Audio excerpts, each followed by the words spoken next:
You're listening to Feathers, a podcast of stories of women walking in faith. I hope these stories inspire you and encourage you to take flight in your own faith. I'm your host, Amy Bennett, and this is Season 9, Episode 9. Feathers is an outreach of Abiding Ministries. Find more encouragement at abidingministries.net.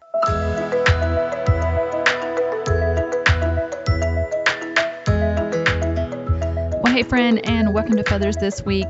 I am so excited today to have Jennifer Dukes-Lee as my guest. Jennifer and I have been connected online for several years now. I believe I found her through the Encourage website, as she is one of their writers. She's also a writer for her own blog, and then also has published now 3 books.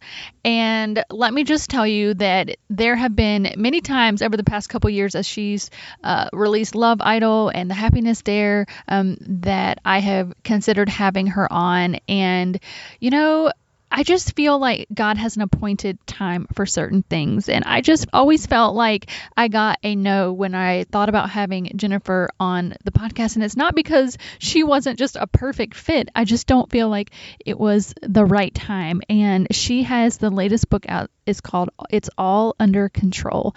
And I just got a green light this season to have her on. I just love the message of this book. Not that I didn't love the messages of the other books, because they were great, but I just feel like for this podcast, this is the right message to share with you guys. I just think it's the perfect time and it's a perfect message, and you are going to be so blessed by this book. And I'm so delighted that God finally gave me a green light to have her on the podcast, because she is such a blessing no matter where she goes. So here it is. This is the episode with Jennifer Dukes-Lee. Let's get started with our conversation. Well, hey, Jennifer, and welcome to Feathers today. It's fun to be here, Amy. Yay! Oh, my goodness. This has been, we were just saying, it's been a long time coming, and I am just so honored to finally have you on the podcast. I feel the same way. I've listened to your podcast. Man, you've been doing this a while. And I got to see you maybe a year or two ago at a conference and in person. So now it's nice to have a more meaningful, longer conversation. Yes, and I'm so glad. I think that was She Speaks maybe, last year?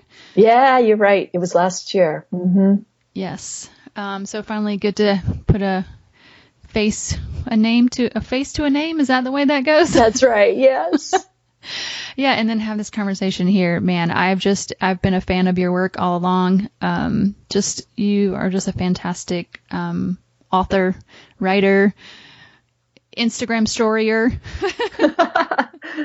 I love Instagram. It's so fun. Oh my gosh, it's my new thing. Like my husband was just saying, I was flipping through my Instagram stories. That's my latest thing, and he's like, "There she goes, her nightly entertainment." I heard from a social media expert the day before yesterday saying that people are looking at stories even more than feeds. I believe it, because I do. Mm-hmm. I think people are just craving like real, and we keep moving. We start to move into new social media areas, and we start out being really raw and real, and then we get more polished as it goes on. And then we move to the next social media. I remember when Facebook was really raw and just real, and then it got pretty polished, and then people moved to Instagram, and the feeds are beautiful, but then people move to stories. And I think it's because there's something within us that wants to be real and authentic and see what that's like, and if people will take us as we are, not as we wish we would be, and find out that indeed they do. And I think that people want that in others, to know she's like me, her house is a mess, and she's just came back from the gym and her hair's all jacked up on top of her head, and she's just fun to be around. And, I just think that we crave that, right? So I totally agree. I was in the Twitter world 10 years ago. Maybe even more than 10 years ago. I don't even know. And that's what, everybody joked, oh, you put everything you ate for lunch, went in your Twitter feed. But it was true. And then I think you're totally right. It was Facebook, and then people were doing their Instagram feeds, and now people have moved to their Instagram stories. And I don't know what it is. I love to see that of people, but I also love to share those small moments. It's like, it's something that you would tell a friend, but you don't have a friend nearby to tell. So it's like, oh, I'm going to put on my stories to share. I just have this innate desire just to share the small happy moments. I agree. It's so fun. And I love watching Lisa Jo Baker's story. She's so fun. I like Shannon Martin's story quite a bit. She's a lot of fun to watch. She just came out with the book Ministry of Ordinary Places, and she just takes you through her ordinary. Like if I wanted to figure out a good deal, I watch Money Saving Mom. Yes, Crystal I Payne's have all amazing. these people on my list. Yes. Do you follow? Well, first of all, do you follow John Crist? Yes. Oh my gosh, So fun. I think he does great videos, but his Instagram stories I think they're like the little treasure hidden in Instagram stories. It was one of those things where I pulled my husband beside me in the kitchen, and we just like watched them together and just, I don't know, enjoyed them. It was hilarious. That's good. Brighton Keller. Do you follow Brighton Keller yet? No, don't know that one. Okay, Brighton Keller is in Texas. She is a believer, but she's a fashion blogger, first of all. So she has like a really curated like Instagram feed, but she's really raw on her Instagram stories, and I don't know, it's just fun. She's a single gal, so it's like a little bit different, behind the scenes than my life. So, I don't know, she's a lot of fun. Yep, that's cool. I love it too. Yeah. Well, my goodness. We got right into talking, but let me have you introduce yourself and your family to the people listening. Hi, I'm Jennifer, and I am coming to you from a farm in Northwest Iowa. So I'm looking out my window right now, and we've got a cornfield out there that my husband is itching to get in there with the combine, but we've had so much rain. So we are raising crops. We've got corn and soybeans and then a lot of pigs. So we eat a lot of bacon and pork roast around here. And then we also have 2 kids. Lydia is a junior. Anna is an 8th grader. And I am a writer. I have been writing, Amy, since I was 16 years old. Got my first job at a little weekly newspaper in small town Iowa. And I've been writing ever since in lots of different newspapers, and then I taught journalism for a while at a small Christian college that some of your listeners may be familiar with. It's called Dordt College. And I then started blogging and writing books, and it keeps the one consistency is words and Jesus, because now I'm right. Now I just took a job as a nonfiction acquisitions editor for a Christian publishing house. Yes, and I want to talk about that, but I just want to tell you one line that I don't know if it was in your book or I don't know if it was on your Instagram. I don't know where I read it from you, but you wrote it, is that you used to report on the news, but now you write about the good news. Yes. Yeah. I love that line. I have been a storyteller all my life. And I say the 2 consistencies in my writing life have been Jesus and words, but when I was a news reporter, I had no idea Jesus was really in the picture. He was working in my life in ways that I didn't even realize. And I was an agnostic when I was in news, even though I grew up in the church. And I hear a lot of people talk about, she was an unbeliever. I was not an unbeliever. I was a want to believer. I wanted to believe so badly that the truth that I grew up with was actually true. But intellectually, I was not buying it. It just didn't make any sense. And so I just sort of buried it, and I lived under a very depressing cloud of doubt, believing that this life was it, and I needed to make a name for myself, and this is all there was. So you better get after it and work hard. And just feeling that when you're put 6 feet under, that was it.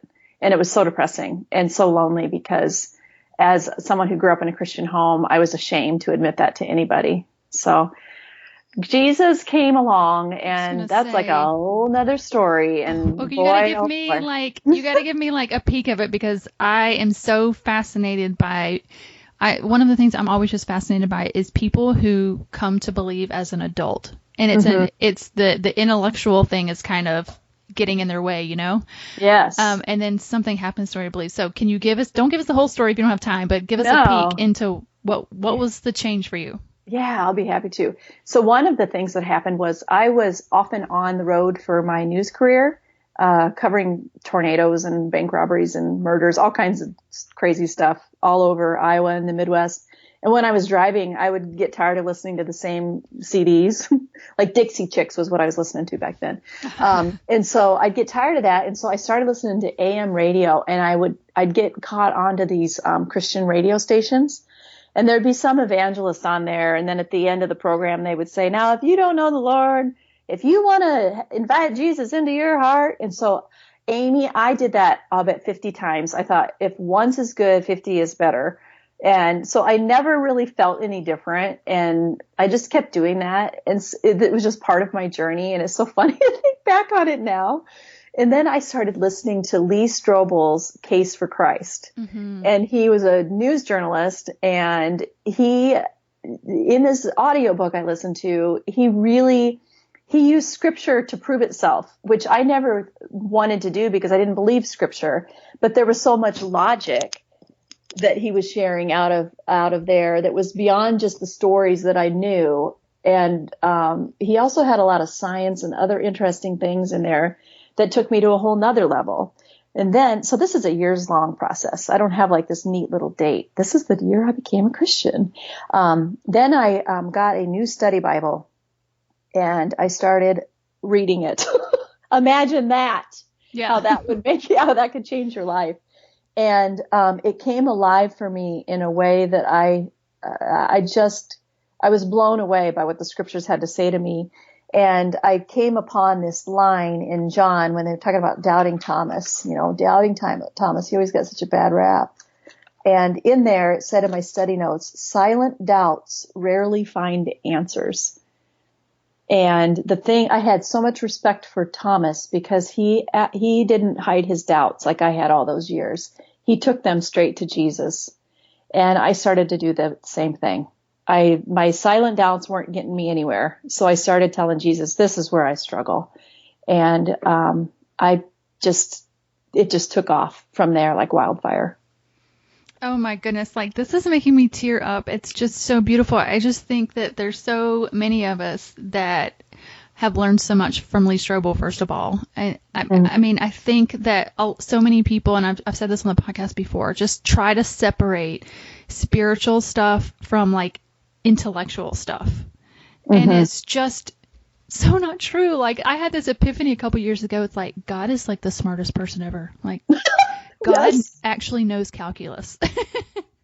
Like, why did he have to invent calculus though? Oh, I know. Couldn't he have left that out? Just like done all the math things all on their own, and then we wouldn't have to deal with them. Yes, for as a mom who's getting high school girls to through Algebra 2 and all sorts of stuff, I'm like, yes, we could have skipped that.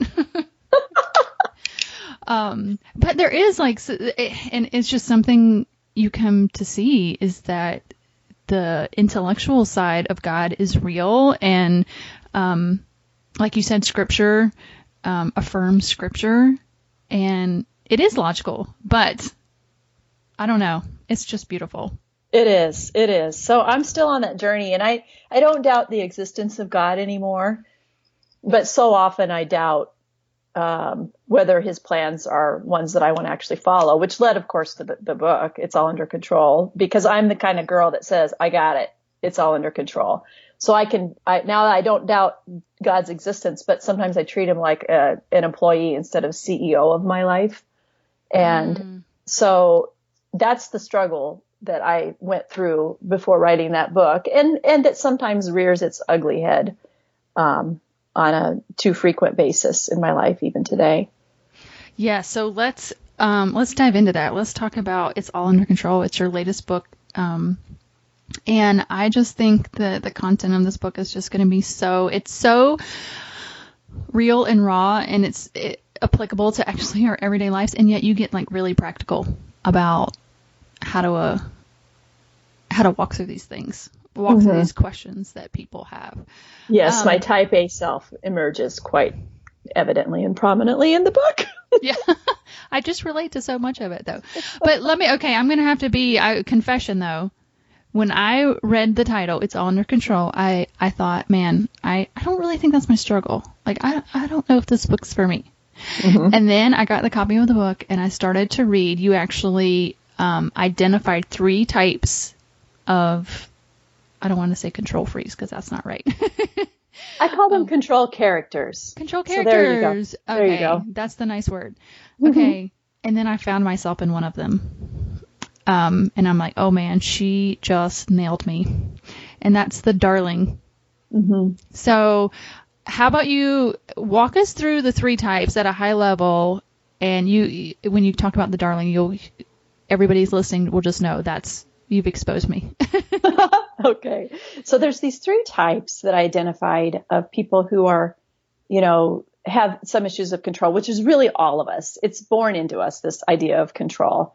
This book isn't really for like a narcissistic control freak. That person wouldn't pick up this book anyway, because, they don't want to let go of whatever control they have. Like, this isn't about controlling things for the sake of having our own way. It's ordinarily about, I want to have things go well in my life because either I want to protect my people from pain. I don't want anybody to suffer, and I want to look good. And so all of those things are the primary drivers underneath all of this. And so, there's these 3 control characters that I found, and they all have high levels of positives.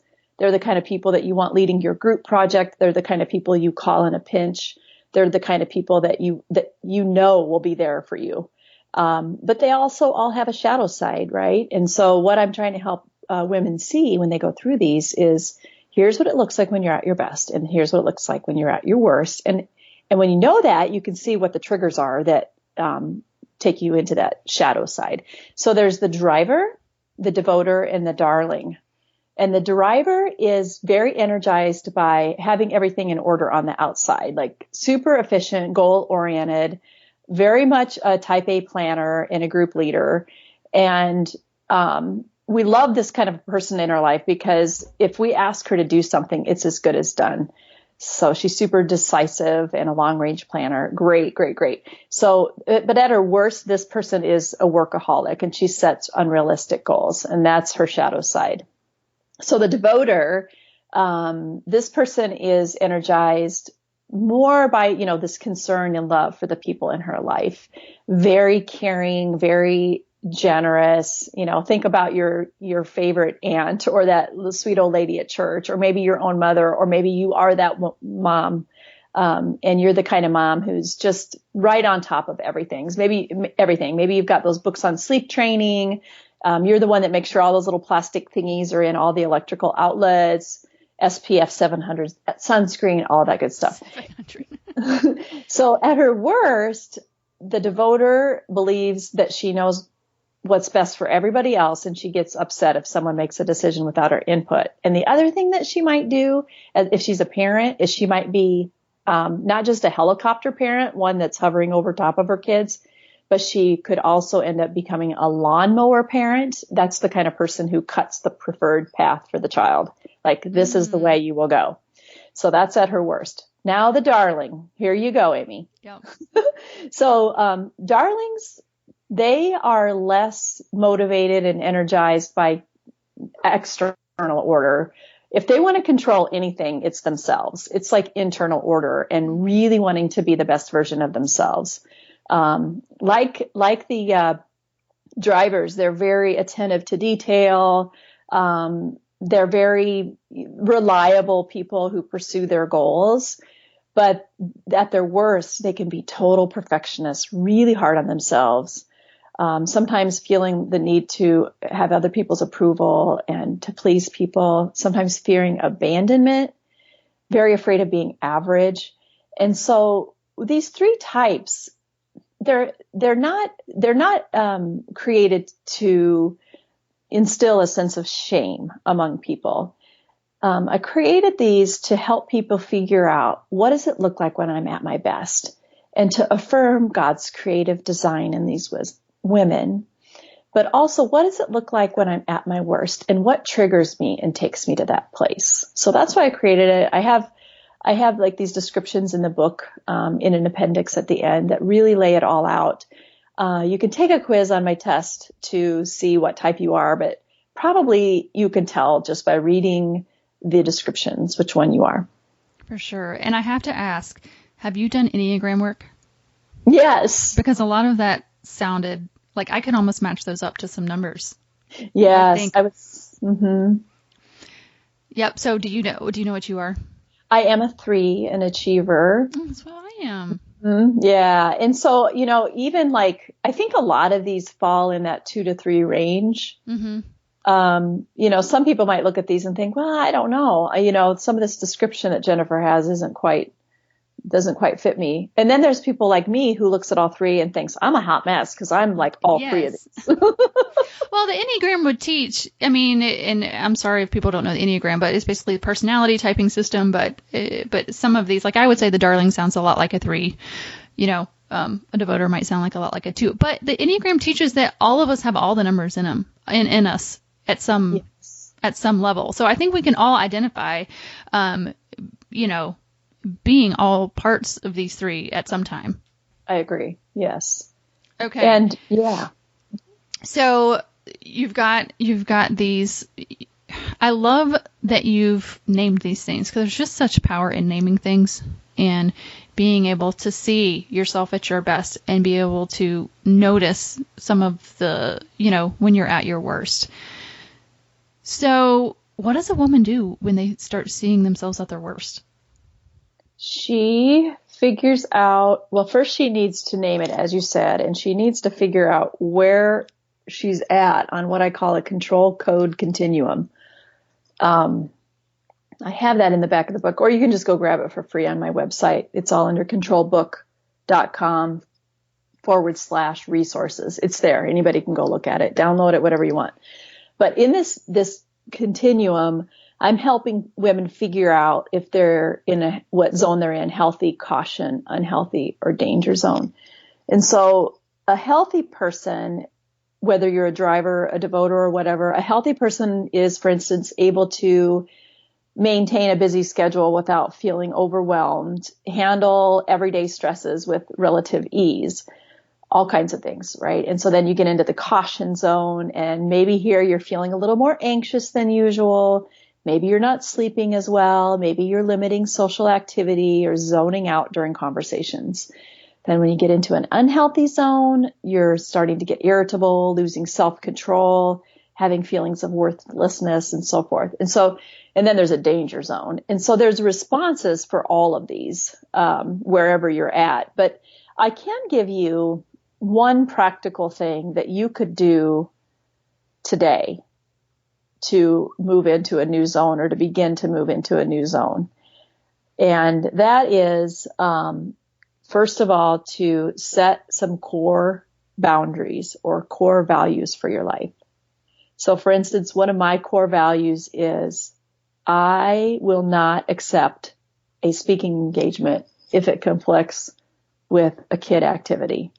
That wasn't a core boundary 2 years ago, which is fine. And it doesn't have to be a core boundary for everybody. But for me right now, in this stage of my life, I don't care how good of an opportunity it is. The answer is no.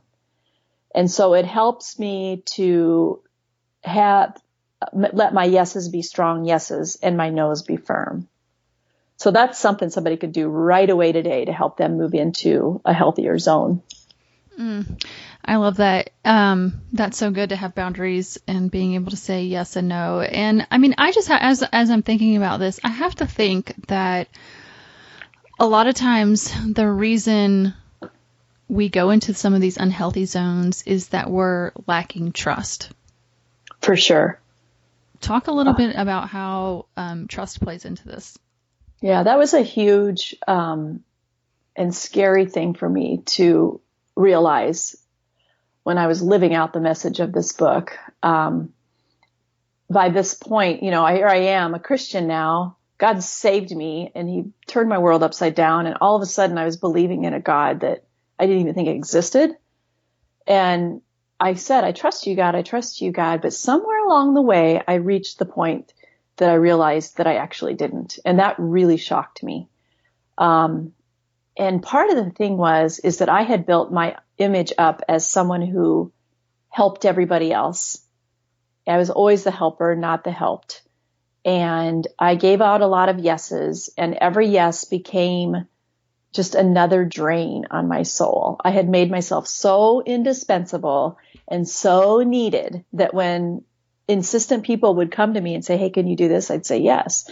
And suddenly you get the feeling, you look at your life, and if there's any accomplishments, it's like, well, yeah, look what I did. And if anything went well, it became all about me. And if anything went wrong, suddenly I wasn't equipped to figure out how to fix it, because I wasn't. Trying to wrap my arms around all of that was like like herding baby kittens, of which we have several on this farm.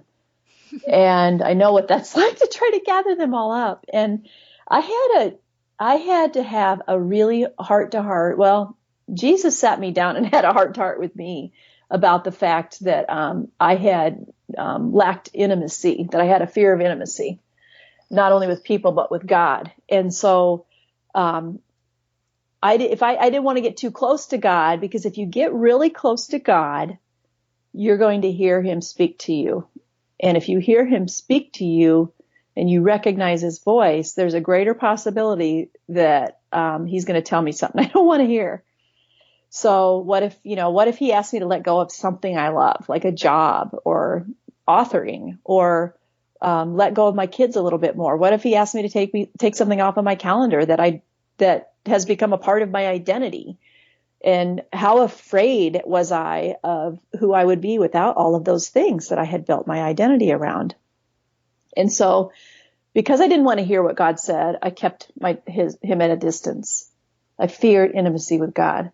And God has been in the process of taking me into a deeper level of intimacy with him, and revealed to me my lack of trust in him. And I can't really trust God if I don't listen to him and if I don't do the things that he's asking me to do. So that has been a huge part of this journey, is just sitting with Jesus and figuring out what to let go of and what to hang on to. That is so good. And I think that's so important. On this podcast, we talk about, taking leaps of faith and doing, what God calls you to with obedience. And I love that it is this like balance and this dance of letting go and hanging on, which I think sometimes people can get they understand the letting go sometimes, like God might ask me to let go of this. I think the hanging on is a little bit different. Because I think we have this idea, it's like if God's told me to do something, it's going to be easy. So if it's not going well, then I'm just going to let go of it, and not hang on, because God must be out of this because this is hard. Right. Yeah. I've said this over and over again. Don't let go just because it's hard. Let go only when it's time. That is critically important to living a life of trust in God. And it is hard. I call it the hard work of hanging on, because sometimes let go and let God is actually bad advice. And I know that can freak people out to hear that, but it's true. There are times in life when God is going to ask you to hang on to something in a way that you just don't know if you can do, that will call up a true warrior spirit within you. And he will walk with you and help you hang on tight. And I don't know what that, looks like for you or for anybody who's listening right now. Maybe it's hanging on to a marriage that just feels like it's going nowhere, or hanging on a little bit longer to a job that you don't particularly love, but right now is paying the bills, or hanging on at a church that you haven't really, been connecting with the messages there, but you sense that God's telling you to stay. Like, sometimes we just want to move past and say, you know what, this is really, really hard. And I feel like letting go is sort of not always, but sometimes a defeatist response to avoid the pain of holding on. And there will be times when we need to let go, to let go of maybe a marriage or a toxic relationship, or to move on to another church. But again, not to let go just because it's hard, only to let go when it's time, and to really get to know Jesus and have that intimacy with him and that trust with him, that you know the difference. Yes, I actually was just, I don't know if people know that I do a morning show over on my Facebook page called the AM Show. And one of the things that I talked about actually this past week was a verse from Psalm 15. And it actually says, keep your oath even when it hurts. Wow. And that was exactly, what you're saying is exactly what it is. It's like, if you've committed to something like a marriage, or, you've committed to a church or something, he asks us sometimes to, keep that oath even when it hurts. And I think that just gives us permission, and it just confirms that some things are not always easy. Like and I think you're totally right. Sometimes it is time to let go. And I think if you've got the intimacy, he'll let you know when it's time to let go. I mean, we've left a church, there's been times I've had to let go of a lot of things. Mm-hmm. And I think, if you have the intimacy, when it's time. But also, man, I think that's in our society. I think the hanging on, people are just so easy to let go just when it hurts. And right. We need to have that stick-to-itiveness. Uh-huh. Yeah, right. I think about all the things, if I would have let go just because it was hard, that wouldn't have happened. Early on in our marriage, Scott and I were like two ships passing in the night. And maybe it would have been easier just to say no. But I can't imagine, the blessings that have come out of our marriage, not just the kids, but just who we are as a couple, for life, for hope, God willing, he'll give us many, many years together. The times when I was at the start or in the middle of a book thinking, I can't do this, or feeling like I'm never writing another book again. And then when you push through and hang on when it's hard, then there's some fruit to pass on to somebody else that makes a difference in their life. And it's worth it. It's worth it. The hard work is worth it. It's hard, but it's worth it. Yeah, I think about when I was thinking about this earlier this week, I was thinking about Paul and how he stuck to it and he hung on even when it was hard, even when it hurt. And I don't know, I think he's just a great example of just because it's hard or just because it's painful doesn't mean that it's wrong. Yeah, that's good. So we've talked a little bit about just this, you've had this fear of intimacy, and yet you've built that up. And one of the things that you talk about in your book is how you actually had to take God your to-do list to try to build that intimacy. So what does that look like for you?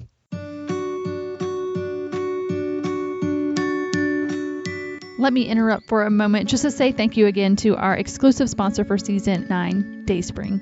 I have been taking the season to tell you about their Encourage Women's Devotional Bible, and man, we've just been so excited about that. It was so fun to see that launch and everybody beginning to get their own copies of it. That is out as of October 1st, 2018, so make sure you pick that up if you haven't yet. But they have another new Bible coming out, and if you listen to the episode with the Dayspring president, James Barnett, you got a little hint of it, but it is called the Illustrating Bible, and it was specifically designed for the Bible journaler. And y'all have to look up a picture of this Bible if you haven't seen it yet. I actually saw one on someone's Instagram story the other day and was absolutely amazed. It's this huge square-shaped Bible, so that the margins on each side of your Bible are almost 4 inches for all of your journaling. And it has this huge spiral binding, and so when you open it up, it lays flat. So that is unlike any other Bible I've seen before, where it will lay flat, where you can do your Bible journaling. Also, the pages are 75% thicker than the typical journal Bibles, so you don't have that bleed through as you paint or whatever it is that you do. The version is similar to the Encourage Bible. It is the CSB Christian Standard Bible. So if you are one of those Bible journalers, make sure you check that out. You can see it at dayspring.com/illustrating-Bible. It sounds so bad, doesn't it? Take God off your to-do list in order to grow closer to him. Yeah, it's kind of alarming. Like, what does that mean? Okay, so here's the deal. I, not long after immediately when I started, God was working in my heart through all this study. And I was all about, everything was about God. I remember there was this time when, now an adult, her name is Becca. She said, Jennifer, I remember when I was a teenager, we went to the lake with you and you were blow drying your hair. And while you were blow drying your hair, you were reading the Bible. I saw you through the crack of the door. And that's how crazy I was about this word. I just could not get enough of it. And somewhere along the way, I don't know if I thought I'd had enough or knew enough or what, but I got really, really busy. And that's the excuse. I got really, really busy. And so I had to start making time for God, which is a good thing to do, to make time for God. But it was weird how it was so natural for so long. And then I had to start, quote, making time for God. And so as a way to assure that I would make time for God, I would put it on my to-do list, because I love those little memo pads with the line and the little square, and I get to put the little X in the box. And so what I found happening is that I would have like my 15, 20 minutes with God, and he was right at the top of the list. And then I got to put a nice little X in the box, and then I moved on. And what had occurred to me is that I made God a part of my list instead of realizing that my list was a part of God. And I was leaving him in that little tiny box, putting God in a literal box on a piece of paper, and often coming to him in the morning with a list of demands, asking him to bless those so that I could carry out all the things I needed to do in a day as a mom, a wife, a church volunteer, a ministry leader, and then coming back the next day for more. And that's where I got this sense that I was treating him like an employee instead of as, the CEO of my life and my ministry. And I really watched how it worked out differently with my husband, Scott, because he's a farmer, and every morning he sits in the leather chair out in the living room without fail and reads the Bible. And right now he's going through a Paul Tripp devotional that he loves. And when he leaves, it was clear to me that he wasn't just leaving God in the chair, like, here, you play Words with Friends and I'll be back next day. Like, Jesus goes with him. And there's an awareness of that, because Scott, as a farmer, is so much at the mercy of weather and insects and drought and when the crops are ready to harvest and all those sorts of things. So by virtue of the fact that he's a farmer, he's had to learn how to live a surrendered life. And I needed that. I needed to figure out how to do that in my life. And so I took God off my to-do list and I began to just place the whole thing in his hands. And sometimes, this sounds really weird maybe, but I will actually put an empty chair in my office out in the middle of the room as a visual awareness that God is with me in my work, in whatever I'm doing, that he's not just somebody that I meet with for 15 minutes in the morning. That is so good. Putting a chair in the middle of the... Yeah, it probably looks really weird. It helps me. It's like I can look at that chair and I'm a super visual person, so it just helps me to remember, God, you were here with me in this. Or imagining him at the kitchen table when I'm doing dishes, or imagining him standing beside me. And like at bedtime, I talk about this in the book. At bedtime, I often think about cross-legged Jesus. And I imagine him sitting cross-legged at the end of my bed, like a friend would, to talk with, and not somebody hanging out up in the clouds, but somebody who's very personal and real, who's sitting with me to hear what I've got to say, and who's listening and who has something to say back to me. So it becomes less about a checklist in the morning or prayer requests in the morning. It becomes less about that and then more about relationships throughout the day. Yes, that's so good and so true. That's exactly what it is. And how does that affect your checklist, though? So what it does for me is it invites, it's a way of inviting Jesus into the work that he's already doing, rather than giving him a list of demands and asking him to bless them. There are triggers throughout the day for me now. Sometimes I'll literally circle the list and put God's name on it. It's a way of saying, God, this is yours. This is your day. This is your list. I am yours. Help me to live that out in my life. And I can get so intense in my editing, in my writing, that it's easy for me to get into such a productivity hamster wheel phase that I can forget about God. And so having a Bible open, having little reminders around me, having the chair, all of those things remind me that all of this work that I'm doing can be done unto the glory of God. Whether I'm sweeping the floor or, tapping out a Bible verse to a friend on text, like God is in all of it. Yes. And that's what I like that you kind of start out at the beginning of the book, is that living this kind of life is not about taking everything off your to-do list and sitting in the closet with God all day. Right. We can still be called to a busy life. That's right. And some people are very busy right now that are listening, and you are, and I am. I just took on a new job, and I have to figure out what that looks like with this extra big thing on my calendar right now. And I just know that God does not want us to buy into some unrealistic demand that, oh, you need to stop doing everything. He wants you to be brave and brilliant. He wants you to appreciate the remarkable design that he made in you. He doesn't want you to settle. He wants you to do all the great things that you're doing that make the world a better place. Yes, I love that. And I think that's part of what your book did for me, is gave me permission to be who I am, because I am a productive person. But I think what it challenged me to do is to make sure that intimacy was there. Yes. And to recognize when I go towards my flesh and that shadow side, like you talked about.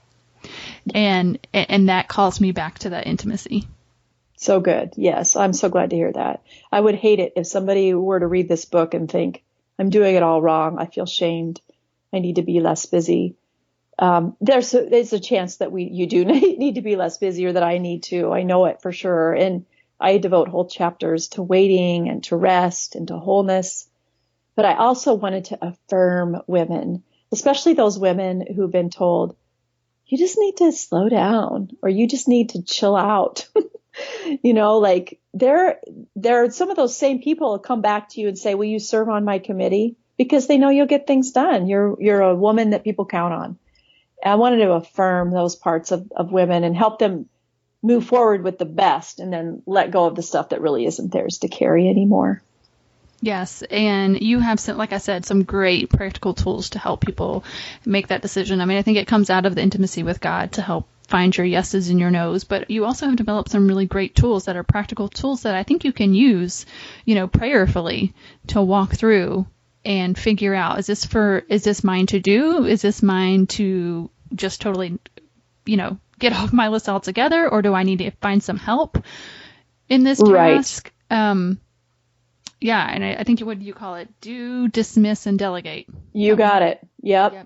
That was a huge, it's something I use all the time now. So it came actually out of a course that I took with Michael Smith called The Nester. Have you taken her Cozy Minimalist? She's got a book out. Yeah. Called The Cozy Minimalist Home.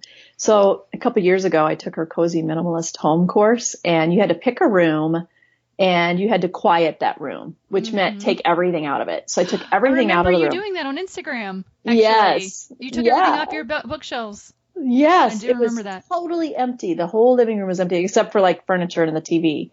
And I was like, I don't want to do this because the room is going to look echoey and boring and blah.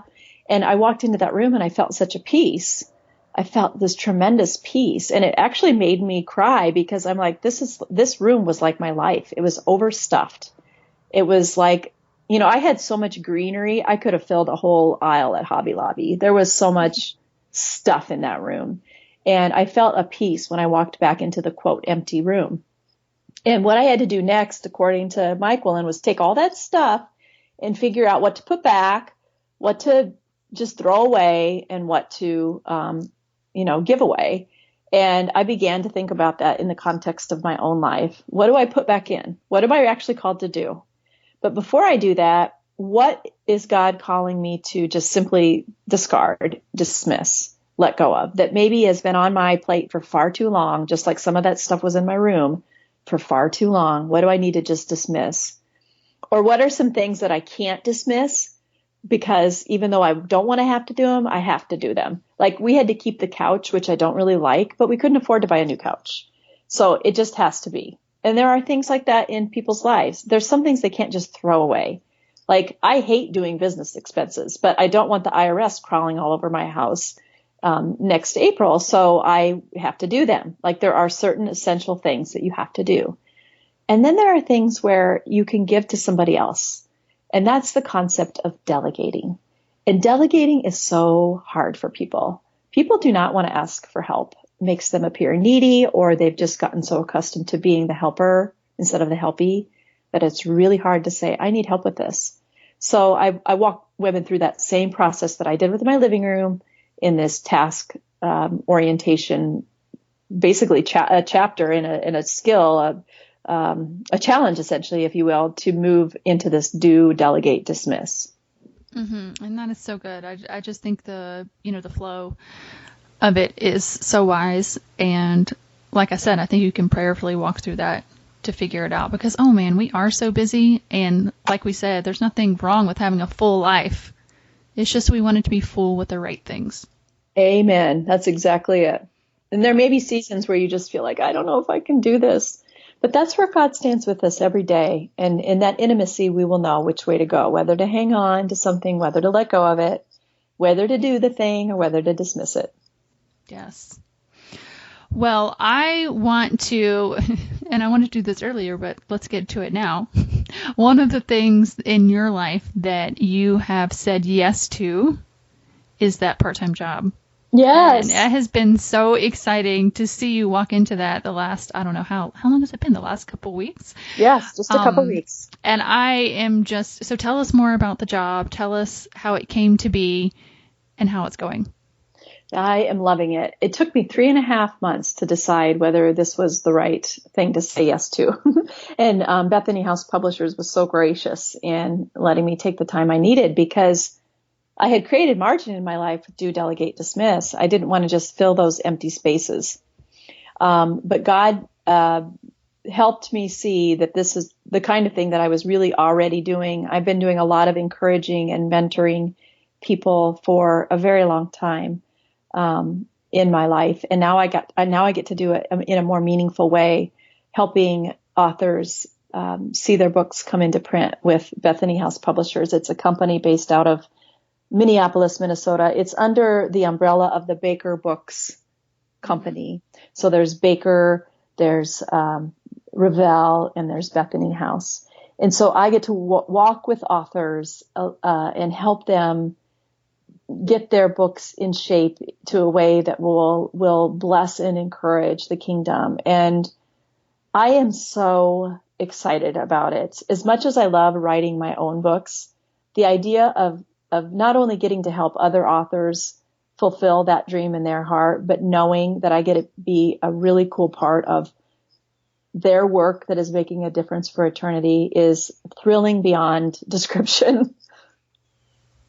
That is so awesome. I love Bethany. You know, I see authors from all sorts of different ones, and I just have a lot of respect for Bethany. Yes, that's a great house. It was so neat. I went up there a week and a half ago. It's only about 4 hours away. So every once in a while, I will be driving up there to be in the office. And it was amazing to me to see sort of behind the curtain of publishing and to see the prayerful, intentional emphasis of we want to equip God's sons and daughters to live out their faith in this world. It was just really, really refreshing. I think a lot of times, not always, but I think a lot of times authors question what publishers are doing because they are businesses, right? And so they do have to make a profit and they have to pick authors who are profitable. And there's a lot of talk about, do you have enough platform? Will this person be able to sell enough books? And so the feeling I think that a lot of authors get is, I just don't know what my publisher is up to. And I've seen it happen over and over again for years. And to get a chance to see behind the curtain and see committed Christian men and women that are making decisions based on the real spiritual lives of real human beings was very powerful for me. You know, I had the same realization. I had James Barnett, he's the president of Dayspring on. Yes. And you're a writer for Encourage, right? That's correct. Yeah. Yes. So, great guy. Yes. So I had him on and I was and he talked about that balance between, business and ministry. And I had the same kind of thing. It's like, you do have to think about the business side, right? Like in order to stay afloat, we have to make money. Right. But the true heart behind it was to equip women for God's kingdom. And it sounds like that's what's at Bethany too. Yes, I've been very, very encouraged. And, I feel that way with my books are with Tyndale. It's kind of funny. I'm writing for one publishing house. I just looked at the spine of your book. I'm like, oh my goodness. I thought, okay, yeah. Yeah. And so, I'm under contract with Tyndale. But all of my books have been with Tyndale so far because I've felt the same way about Tyndale. All that to say, there are really great people out there behind the books that you're seeing on the shelves of Amazon and Barnes and Noble. Just a lot of care and prayer and attention that is going into these works. And I think that is great for the future of publishing. And I think, I would imagine, Amy, that you have a lot of writers listening, and probably you get a lot of, questions and comments from other writers or prospective authors or that sort of thing. And maybe you yourself are one. And I just feel like God is on the move in even people who consider themselves small platform people. Like, I don't have a very big audience. I believe with all my heart that God is raising up right now writers with small audiences and small platforms if they have a really great idea and really great writing. Well, that is very encouraging. That's very encouraging. Because it can feel like it, Amy, that everybody's saying we got to have a big platform. You have to have like 20,000 people on Instagram and 50,000 email subscribers and all that. And you look at those numbers and think, I can't climb that mountain. But I didn't have any of that when I started. I went back and I looked at my first proposal, and I had 1,500 email subscribers and like maybe about that many Facebook followers on my page. So I was just starting out, and according to everything I had read on the internet, I was too small. But what I did have is, number one, the Holy Spirit that would not let me go, would not let that dream go. Number two, a message that really was resonating. And number three, all of that hard work that I had put in writing since I was 16 years old was bursting out on that initial manuscript. And so there's so much work that sits behind every book that you see. If anybody says, I have no idea I don't know, I just wrote a book and this is just happening. Well, good for them. But for most writers, there is just a lot of hard work, grueling work that sits behind all of those pages. Yes, absolutely. I mean, yeah, I can see, you talk about behind the curtain. I see a little bit of that now as a podcaster, Yeah. and being a partner in, promoting really the messages of these books. Just all the stuff that you guys have to do to, authors in general have to do to get that message out. Cause so they've done all this work to, grow a platform, or, people are listening to it and to actually write it. And now there's just the whole promotion piece of it. And it is just a lot of work, a lot of respect for authors. And I'm sure for you too. I mean, you don't just speak into a microphone. There's all kinds of technical stuff that you have to figure out on the back end of this podcast. There are graphics that you have to make. You're pitching to authors and leaders out there that you would like to have on your podcast so that you can bless the people who are listening. And for those people out there that are listening right now, there's all kinds of work sitting behind the stuff that they're doing. The book drive at the elementary school. It doesn't just happen. There's somebody out there did a lot of work to make that happen. Whatever it is, like, I think just sometimes it feels like all of that stuff that we do is in the unseen places isn't noticed, but God sees all of that work. And he's equipped you for it, and it's making a difference, whether it's in the school, the church, your business place, the podcast, my books, whatever it is, just for people to be encouraged that God sees all that. Mm-hmm. I was actually talking to Ellie Holcomb the other week, and I was sharing a story about how her music had touched somebody at the IF gathering a couple years ago, and she would never know it. And like she said, it's just so true of all of us, that all of us are doing whatever God has called us to do. And we may never know what impact we have on others. That's exactly right. Yep. Yes.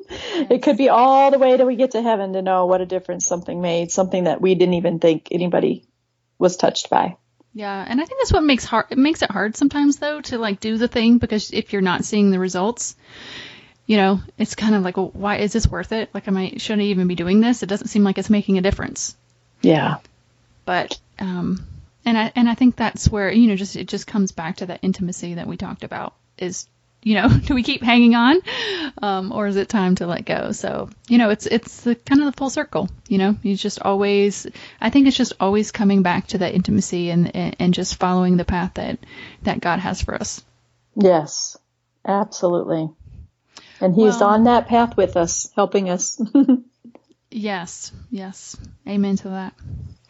Well, I have just enjoyed our time so much. Again, thank you so much for taking some of your time to be on my podcast. If people want to check out the book, tell us again where they can find all these resources we've talked about. It's alundercontrolbook.com, and that's where you'll find all the retailers. Or if you're an Amazon person, you can just go get it on Amazon, Barnes & Noble, anywhere books are sold. But on that website, it's alundercontrolbook.com. If you do a /resources, you'll get to a page where there is so much good stuff. Everything from free Bible study videos, because I have a workbook as well with this book. It's a 6-week study. And so I did videos right here on the farm, because the metaphors are so rich with regard to surrender. Mm-hmm. And so I did 6 videos. I've got all kinds of worksheets and flow charts. And if you're a Bible study leader, I actually also have graphics created for you to help you publicize your Bible study group on Facebook, on Instagram, even PowerPoint slides that you can use at your church. That's so good. And like I said, I just think this would be a great study to do with friends. Mm-hmm. Yeah. Lots of people taking it already. It's been fun to see the fruit come out of that. Good. All right. Well, we will wrap up. Thanks again so much for being with me today. Thank you. Loved it. Well, guys, I hope you enjoyed that conversation with Jennifer. I sure did. She is just so authentic and real, and just, I love her heart. I love her love of people. And as I walk away from this conversation, I cannot get over her story of her initial belief. And I just have to return to that. I just think about how God used a radio show, an AM radio show, to actually start opening that door of truth to her. And I couldn't help but think that perhaps there is someone listening to this podcast that you don't even know why. Maybe you're listening. But let me just confirm that God is at work in your life, and this just might be the moment that you just need to open the door of your heart a little. You don't have to have it all figured out, but maybe after listening to this, you say, yes, just maybe there is something to this God thing. So let me just invite you just to keep that door propped open a little. Keep your ears and your heart open to the messages God might begin sending your way. Maybe the next thing for you, like Jennifer, is a book that helps you in that area, or maybe for you, it's just a conversation with somebody. Let me just invite you to just stay open. Now, for those of you that might recognize yourself as someone who is overwhelmed or someone who struggles with control, even control of themselves, I just want to encourage you to, first of all, pick up Jennifer's book. It's All Under Control. She does such a beautiful job of addressing all these issues from different angles, and has so many, as we mentioned, practical tools available for free to everybody. But most of all, I hope we are reminded that our freedom comes through Christ alone, and we're all on this journey. And even if you can't get the book, let me tell you, it costs $0 to go to your closet and just get honest with the Lord about where you're struggling. Just as He would lead someone to truth for the first time, I believe He leads us to truth and freedom over and over, even as believers. So let me just encourage you just to get honest with the Lord, and not just honest with the Lord, then even as a next step, maybe get honest with a close friend. We talk a lot here about community. We don't want to be doing this alone, and just be honest with someone with how you're struggling. All right, guys, thanks so much for listening this week. Let me invite you over to our social media accounts on Facebook and Instagram. You can find us at Abiding Ministries on both of those. And as I mentioned in the episode, I am still hosting the AM show every morning about 7:30 a.m. Eastern, just to encourage you as you start your day off. It's encouraging to me just to show up, and really it's been fun to start building community in that area. So would love to have you over there. All right, guys, thanks so much for taking the time to listen to Feathers this week. I know there are so many podcast options these days, so I don't take it lightly that you are here. Thank you for listening, and we'll see you next week on Feathers.